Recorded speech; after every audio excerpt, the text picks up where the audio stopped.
You've probably seen an oil refinery, perhaps at fairly close range as you drove by on the highway, or looked at an impressive array of tanks and towers and buildings such as this 2,500-acre Richmond refinery of Standard Oil Company of California, with its long wharf reaching out to the deep water of San Francisco Bay. But do you know what goes on in those tanks and pipes and towers 24 hours a day, every day in the year? What goes on in a modern refinery is chemical magic, performed daily in a continuously operating town, a city in itself, Petroleum Town, where science transforms one of nature's raw materials into power and products for you.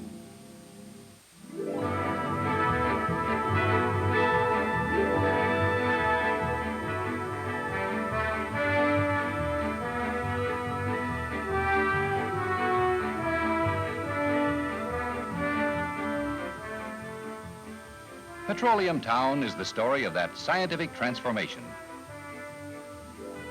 What was magic to the ancients is commonplace to modern man.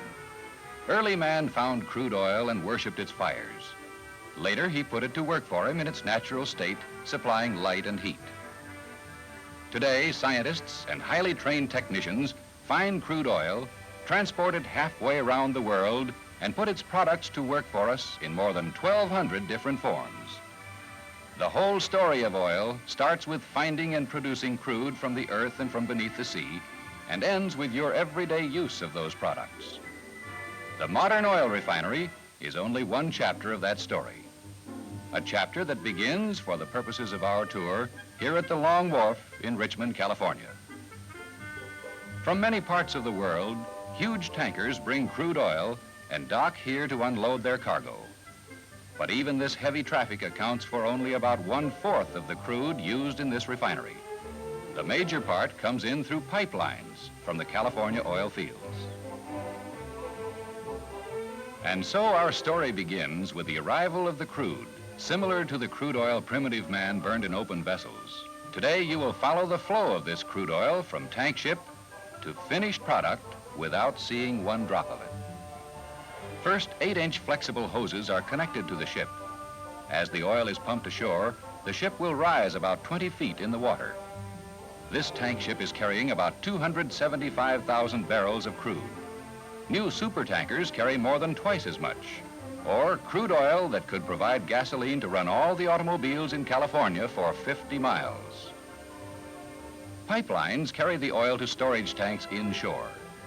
When the oil must travel uphill or long distances, pumps boost it along. You may have noticed that the storage tanks are no longer just black and silver, but now many are painted pastel shades to beautify the landscape in the interests of civic betterment. The refining process begins in a battery of giant distillation towers, the crude stills. First, the crude oil travels through tubes fired in red-hot furnaces. Crude oil is composed almost entirely of two natural elements, carbon and hydrogen, which combine to form hydrocarbon molecules. Oil chemists already know the molecular composition of the crude and have decided how this cargo can be refined into the greatest volume of most valuable products. Skilled operators control the process of breaking up and sorting out the mixture of molecules according to size. This is called distillation. Each size molecule boils at a different temperature, so the crude is heated in a tubular furnace to more than 500 degrees Fahrenheit. The hot oil is injected into the side of this tall distillation tower. The heavier oils drop to the bottom. The oils that do boil start up the tower, cooling as they travel. The first molecules that condense are drawn off the side to become burner or diesel oil. The next lighter molecules travel higher up before they condense, and these are drawn off as kerosene. Still lighter molecules almost reach the top before condensing to become paint thinner or solvents.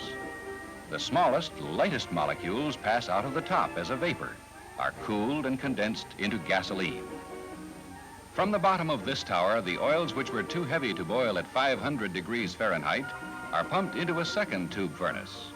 Heated now to 600 degrees Fahrenheit, this heavy oil is injected into a second tower where vacuum is applied to help it boil. Again, a distillation takes place, with the distillates being sent to the cracking plants. The heaviest oil from the bottom of the second tower may be made into asphalt, or it may be sent to the RPM plant for special treatment to make lubricating oils. If you could look into a barrel of crude with a petroleum chemist's eyes, it would separate nicely into its component parts.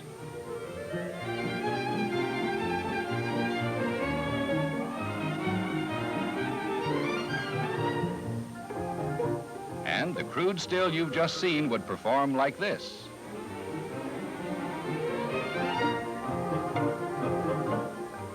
The crude still can process 70,000 barrels of crude a day. And although only a few technicians are visible at any time in the plant control room, many other skilled workers contribute to maintenance, operation, and supervision. Most remarkable to oil refinery visitors is this apparent absence of men running things. Though remote controls do seem to make oil refining automatic, it takes highly trained operators to push the right buttons and dozens of specially trained instrument and electronics technicians to maintain the controls. So push-button control really means more jobs for highly trained workers with special skills and results in more and better products per man-hour, an important benefit from the petroleum industry's scientific achievements.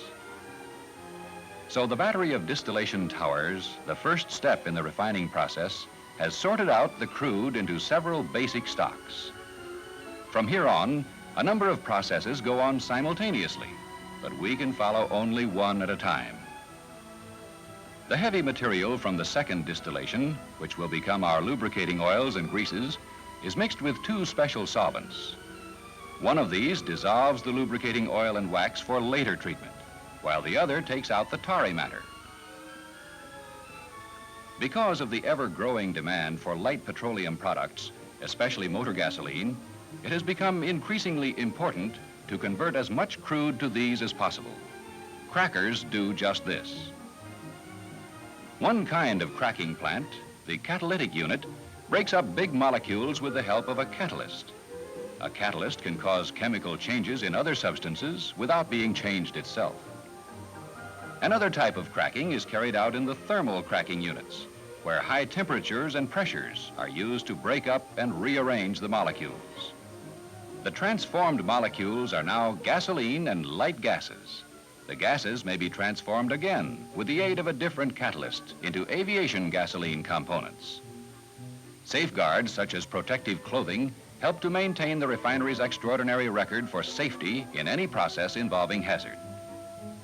Still, a third catalyst containing powdered platinum is used in this platformer plant to change the shape of the gasoline molecules to make the new high-octane motor gasolines and a number of chemical raw materials which are processed in another part of the refinery.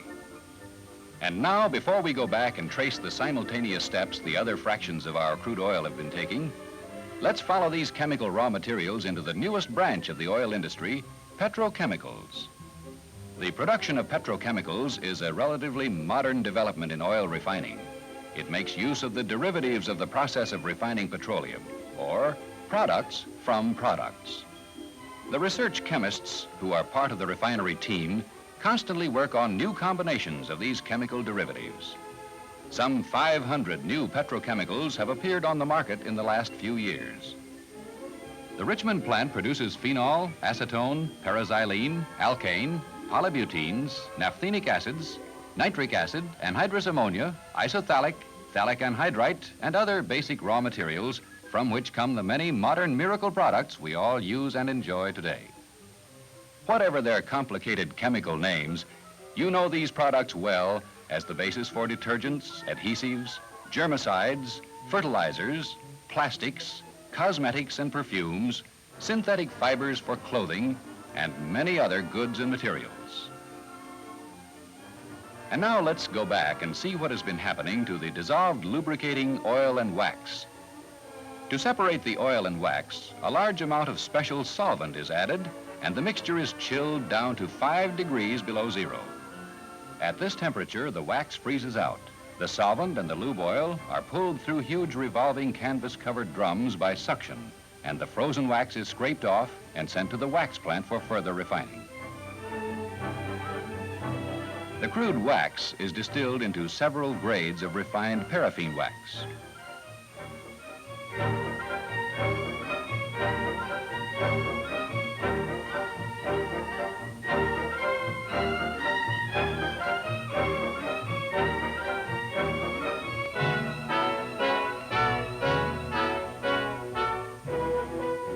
This wax plant produces over 100 million pounds of wax a year, most of it going into waxed paper, milk cartons, and candles.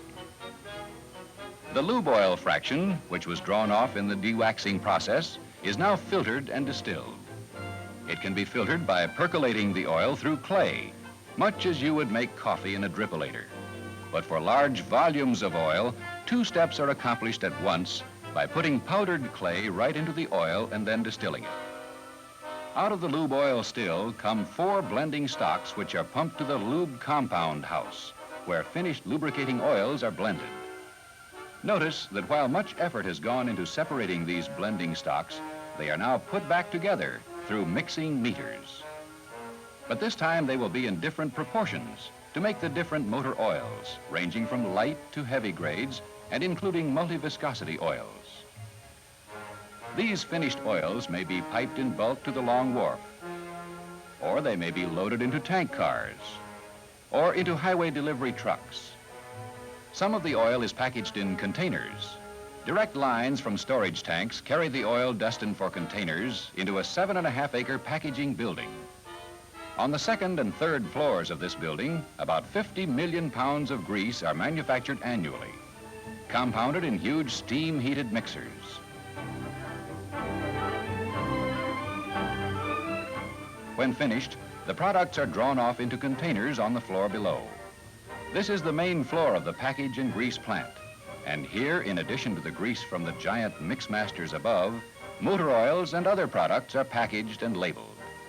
Now that the crude has been pumped off a tank ship, boosted up a hill, stored in a tank, heated in a furnace, piped into a distillation tower and fractionated, worked through half a dozen other processes, compounded, recompounded, packaged, and labeled, where does it go? It goes literally everywhere in the free world. Often the refined products return to the same parts of the globe that furnished the crude. The finished products are handled, like much of the refining, by hundreds of unseen hands, with only a few men visible to the refinery visitor. Here in the package and grease plant, an operator pushes a button every 3 seconds as he routes these outgoing drums on a moving conveyor system. The drum markings tell him where to send the barrel, along the electric conveyor to a boxcar loading dock, where for the first time since the empty drum arrived, a man must handle the filled drum. To complete the refinery story, one more step remains. But before we see that, let's look at the single most important asset of Standard's Richmond refinery, the employees. Behind push buttons, control rooms, tanks, and towers stand some 3,500 employees in this city of 2,500 acres. These men and women of the refinery work at hundreds of different jobs, in operating departments, in engineering, and maintenance. Also in the Richmond area are more than 1,500 employees of other departments and operating companies of the Standard family, including the laboratories of California Research Corporation, where scientists are constantly searching out ways of improving products and developing new ones. Payrolls exceed $36 million a year, and more than $4 million is paid annually in city and county taxes. The major equipment and tools in the refinery represent a capital investment of more than $75,000 per employee. Tools provided by the 150,000 stockholders of Standard Oil Company of California. From the general manager of the refinery to the newest employee, all are working for those 150,000 owners of the business, and many are working for themselves too, because more than 15,000 Standard Oilers now own stock and are saving more than $4 million from their pay each year to buy more stock through Standard's stock plan. Since it takes highly trained personnel to run this complex modern petroleum town, working conditions and benefits are designed to attract and keep the best employees. Health and safety are primary considerations for attractive working conditions. Richmond Refinery's outstanding safety record, one of the best in the nation, didn't just happen. Training and constant vigilance keep the accident rate well below half the national average in the petroleum industry. These factors, plus effective teamwork between employees and management, keep fire losses negligible too. Refresher training in fire extinguishing techniques is given at regular intervals to every man in the plant, and the firefighting organization happily becomes just good insurance. An unusual employee benefit is the Rod and Gun Club, situated within the refinery area itself, a symbol of the type of cooperation practiced throughout the company. The recreation area is open all year long to all employees and their families, and is equipped for almost every type of leisure time activity. The land is supplied by the company with all necessary tools and materials, and employee club groups may work on their own time to build appropriate facilities for club activities. There are 36 such employee hobby and sports clubs joined through their chairman into a recreation association. Though the company provides a full-time recreation coordinator and necessary daily maintenance, membership is free to all employees. The club and its facilities are only one of many benefits which the employees enjoy.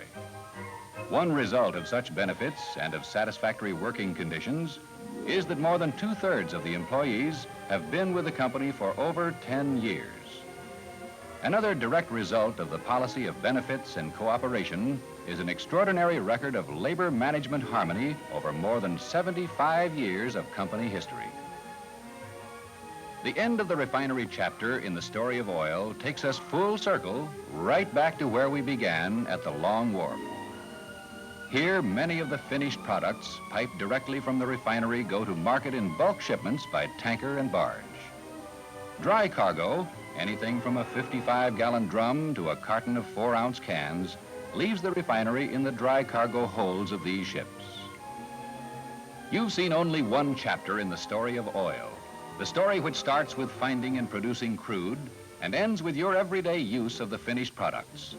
So now that you've had a brief look into the towering structures of a modern oil refinery, you'll use petroleum products with new knowledge and understanding. The gasoline, motor oil, and grease for your automobile. The modern miracle synthetics, detergents, and other household and apparel products. All from that one single natural resource, crude oil.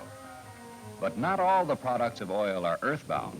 For years, high-octane aviation gasoline has powered aircraft. And now a mighty symbol of a strong and peaceful nation, the Convair F-102 jet is fueled by a product of petroleum. So whether it's your car, your home, or your nation that is served, remember Petroleum Town, the city that transforms a mixture of hydrogen and carbon into products and power for you.